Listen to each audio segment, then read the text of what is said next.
The Chupacabra.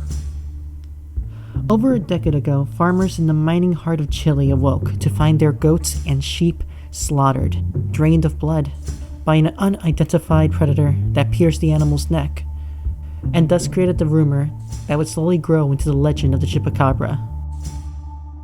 But first, my story.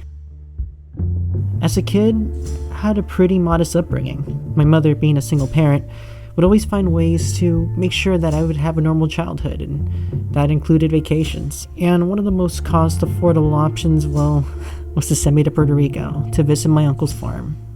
No, I'm not complaining. I actually really enjoyed visiting that tropical paradise, though it did come with some minor inconveniences. One being that the farm was located deep in the Puerto Rican jungle, which normally meant dirt roads and, more importantly, long, dark stretches of darkness whenever you stepped outside at night. And now, why was that important? Well, because it made night travel insanely terrifying. Between the wildlife and the fear of making a wrong turn and ending up stranded in the middle of the jungle, yeah, it's not an experience that I really wanted to live through. But I would soon find out that I didn't really have a choice in the matter.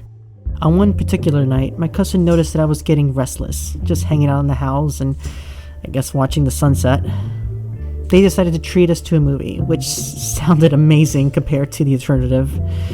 So we jumped in our Jeep and proceeded to drive back to town through the dark underbrush.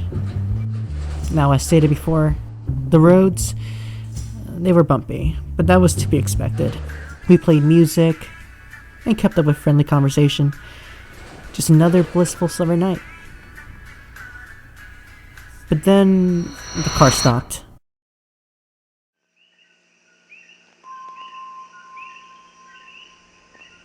It was as if someone had turned off all the power in the car. My cousin instantly freaked out because now she was stuck in the middle of nowhere with a child to look after. That's right, I was roughly 10 years old, but that's neither here or there. And I'll admit it, I screamed. I mean, can you blame me? I was 12. Suddenly, we felt something like a bump rub up against the right side of the car. It wasn't a big push, but just enough to make the car rock. At this point, we were in full don't die mode. My cousin began twisting the key like a madman while flooring the gas in a feeble attempt to kickstart the engine. Suddenly, the scratching stopped. Whatever it was that was tracking us had now made its way to the back of the car. Through the silence, we heard something that sounded like a low growl. It was so freaky. It was something that almost reverberated throughout the entire car. Then, without warning, the rear door of the Jeep pops open, and as we stare back in pure horror, we see nothing but darkness. Letting out yet another embarrassing scream, my cousin somehow manages to get the car to restart immediately, and we sped out.